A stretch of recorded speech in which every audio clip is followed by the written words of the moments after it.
There's been a fair amount of discussion lately on YouTube concerning the idea of covering the front brake on a motorcycle.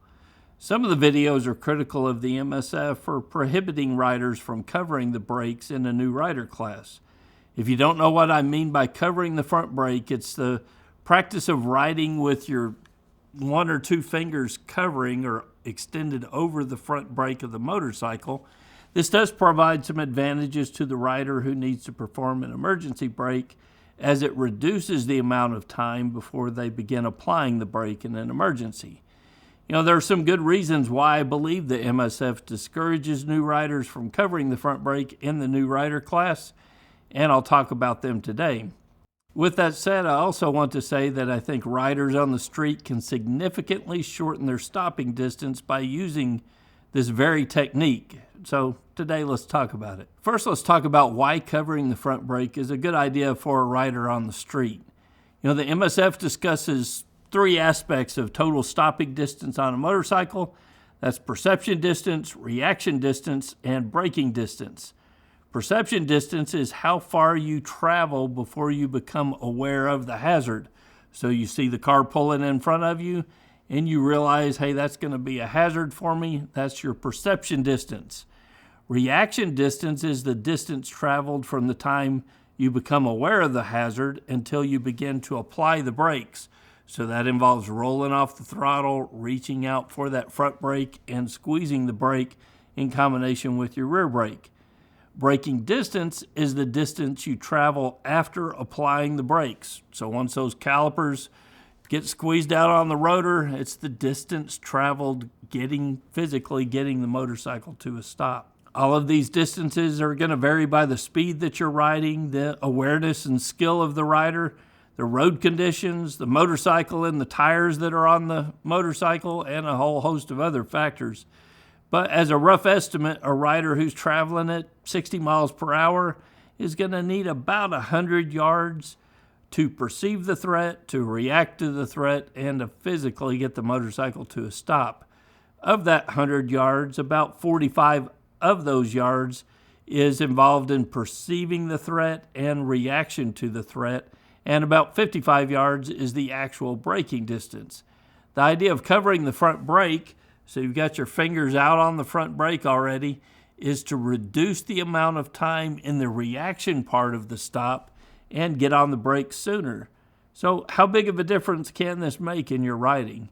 Well, again, using rough numbers, but if a rider takes a 3/4 of a second to go from rolling on the throttle to actually reaching for that front brake and beginning to squeeze it, we'll say 3/4 of a second, to do that at traveling at 60 miles per hour, that's about 66 feet in distance that the rider's traveling to roll off the throttle, reach out for that front brake, and begin to squeeze it. So that 66 feet is pretty substantial. In real-world scenarios of covering the front brake, the distance is not quite that much, not that 66 feet, because there's still some time of rolling off the throttle and beginning to squeeze the front brake, even if the rider is already covering that brake. But regardless, there's a significant amount of distance saved to consider using this technique. So when stopping at 60 miles per hour, it's more realistic to say that a rider could save 15 to 30 feet in total stopping distance. And that's a significant amount of distance, more than a car length in most situations. If this is true, why do I think the MSF discourages the technique in a new rider class? So is it just up to the individual rider coach on how they teach the class? Well, I pulled my range cards off the shelf, and here's a photo from the range cards. These are what rider coaches use in the MSF to teach the class. And you can see here clearly that they discourage riders from covering the front brake. Now, I want to be careful and not speak for the MSF, but as a former rider coach, I do want to share some reasons why I think this technique is discouraged in the new rider class from my personal experience. We used to have a saying in the Army that your unit is only as strong as your weakest soldier, and if you want to strengthen the unit, you better strengthen the weakest soldier. There are a lot of parallels to this when it comes to teaching a new rider class. The class itself has to be geared towards the weakest rider. That rider with zero riding experience is often the weakest rider. Riders with zero riding experience have a whole lot of information thrown at them in a short amount of time. Not to mention they're usually riders in that class from a spectrum of riding ability, so a coach has got to teach at a pace that every rider can find success. After all, it's a new rider class, so things like proper seating posture, where to look, how to shift, which one's the clutch and which one's the front brake, and that just scratches the surface of all the things that new rider's got spinning around in their head when they're taking that class.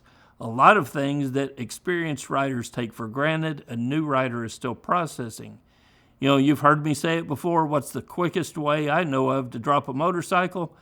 If you said using the front brake at slow speeds with the handlebars turned, reaching out and grabbing that front brake, you've been paying attention, because I've seen it a bunch of times.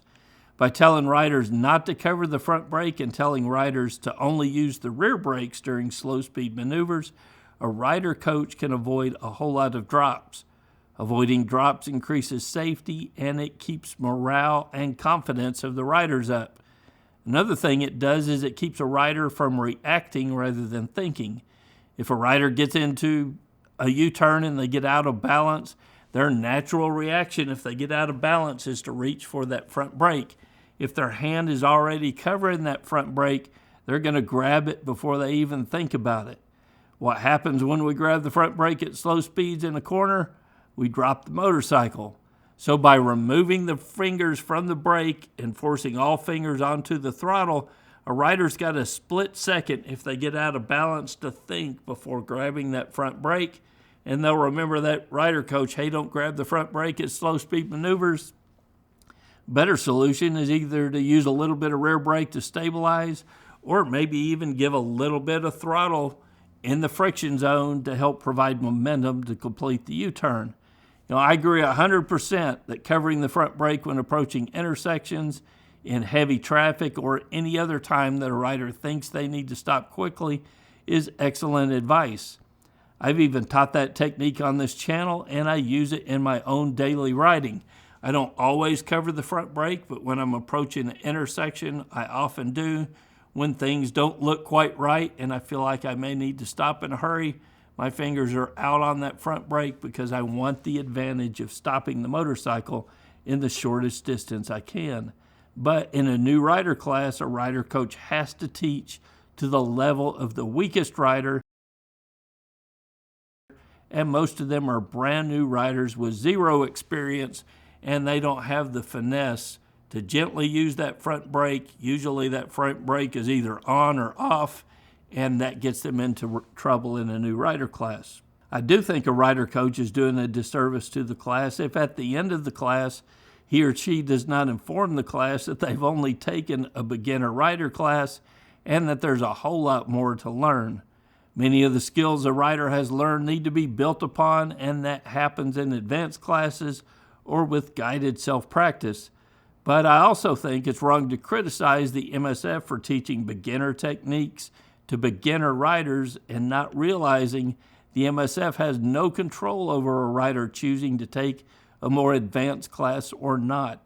In fact, that's one of the reasons why this very channel was built, because I recommended to so many students to come back and take an advanced class, to take a total control class, and we couldn't get enough students in those classes to fill them.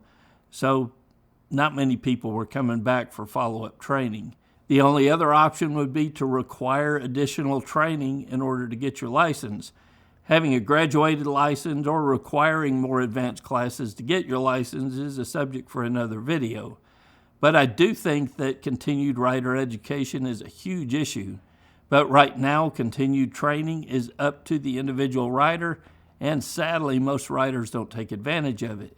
If you want to grow beyond the basics of riding a motorcycle, continued education is a huge benefit in class with an instructor there watching you and helping you along the way. You've heard me recommend advanced classes on this channel many times.